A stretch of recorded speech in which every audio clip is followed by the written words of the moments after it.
All right, we're back. Got the big trailer today. Why? Oh, because we had to get more rebar. Why? Ooh, look at there. We're one course from final. You want to celebrate? He don't care. Boss man don't care. So let's check out what we're doing here. So you may notice this piece of rebar seems a little out of place. Well, that's to tie into the garage, because the garage goes right through, the backside of the garage goes to that footing, straight, oh, I'm not going to get his face, straight through where he's sitting. So we got a piece here, and we're going to put another piece next course up, so we can tie that in when we do that. Got the verticals dropped in, not all tied on, because ran out of working time. We got most of them put in, we still got to get some for here. Today was planks. We did the planks today. You can see right there, no plank, so I don't hit my head every time I walk in and out. That's a sign of a true professional. He doesn't leave a plank to hit himself in the head. So we've got this pretty well planked out. We got to do a little bit of extra bracing on these corners so you can walk around the corner. Right now you got to kind of do the shimmy shuffle, but that's no big deal. We got this one here poked through. That's going to tie into, you can see the jump footing down below. That'll tie into the front porch, I guess, would be the best way to describe it, which will come into here. See if I can trip over that. Yeah, I knew it was in there someplace. Come into this one, that jump footing. You can see we got them tied in. And we're not doing a lap bond. We got a space there. Plenty of lap extra. That's where the window's going. So this thing's coming along. Like I said, we're one course away. Top course, I have to cut all these knobs off though, all these little knobs.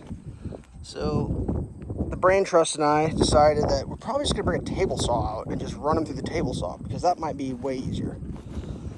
Although we don't have on-site electricity yet, I've got my generator, and it shouldn't take very long. If we get it all lined up, ready to go, we can just and just slap it in. So it's kind of crazy on this side, like if you look, if I get down, that's earth level. We still got another 16 inches to go, so this all gets filled back in because, I mean, I kind of talked about it previous, but I'll reiterate it. I don't know if it's a covenant or it's in the abstract or whatever, the rules of this particular land, which is crazy, is you can't lower this section back here because this is a drainage feature.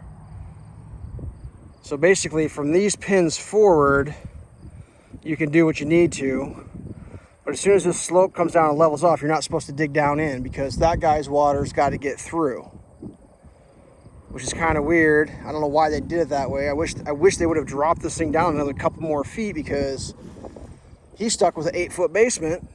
He wanted a 9. Literally, we've pulled this thing so far out of the ground to get an 8-foot in. It's crazy. I mean, it's just like, it's kind of a disappointment, to be honest with you, but what are you going to do? I'm not in charge of the dirt. Just trying to make it happen. And there'll be some stuff that I'll show you along the line here, like with these doors. What I'm going to have to do to get these doors in here is going to be some magic. And I'm going to pull some magic shit out of my hat for that. Like shit you won't even believe. We're talking tolerances that most people don't believe are possible. I'm going to have to achieve.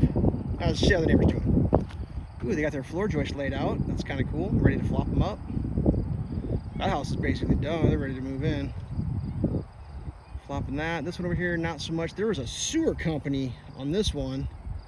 I don't know what they were doing, but they did not look like they were having fun. You can see kind of right there-ish, there's flags. Like, I don't think their sewer's hooked up correctly, which is kind of a bum deal.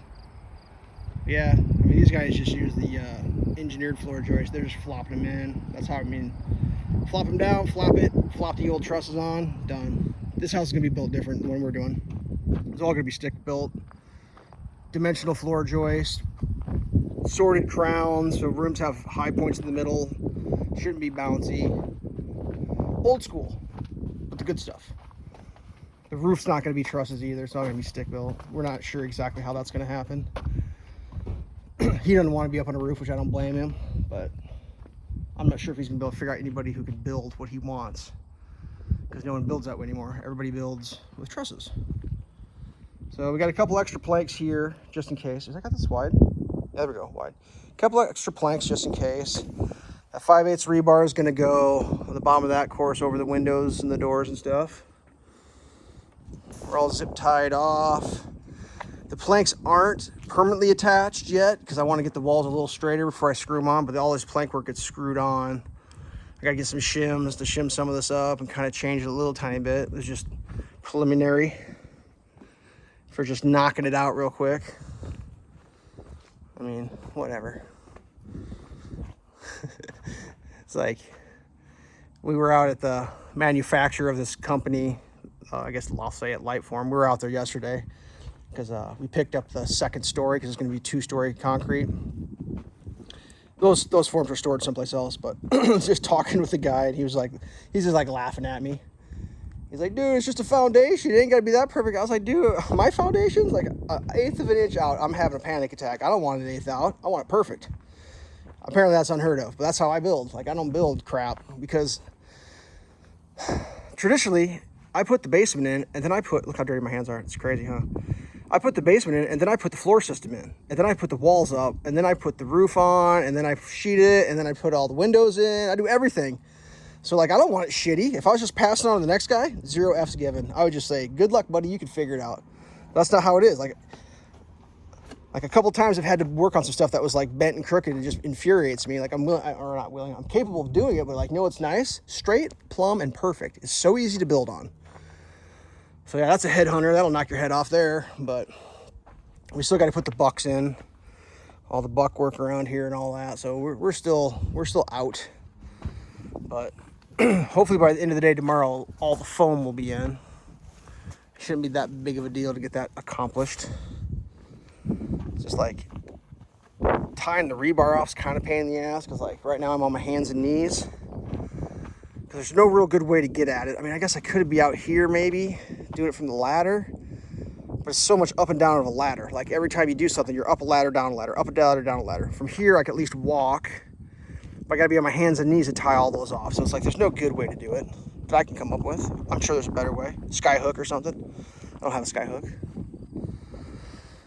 So yeah, I mean, right now you can kind of see it's a little jankety jankles, but we haven't really adjusted anything yet. So like that still would be adjusted. But boss wants to go. I gotta get this thing back, get it taken apart, park it. But yep, that's where the old project is at the end of the day today. So whatever. I don't know if I'd ever want to do a foam basement again. I mean, yeah, whatever. It's not my cup of tea. Stay safe.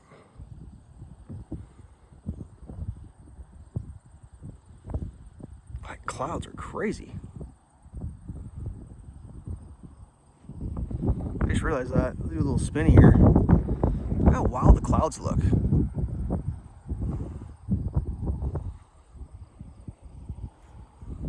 Huh, that's craziness.